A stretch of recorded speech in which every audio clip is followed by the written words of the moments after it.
At kung matatandaan nyo, may pahapyaw na nabanggit si Robbie Domingo kay Catherine tungkol sa backstage.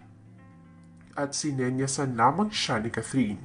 Including our superbuds backstage, including us right now on this stage. Kaya naman hinala ng fans, talagang totoong naroon nga si Alden para sumuporta kay Catherine. Bagamat hindi na nga lamang nila ipinapakita sa publiko, pero alam natin na ang nais rin nilang ipahiwatig sa fans ay magkasama talaga sila. Kaya naman kahit sa mga ganong clue lang, ay nakukuha na natin kaagad. Very supportive talaga si Alden pagdating kay Catherine.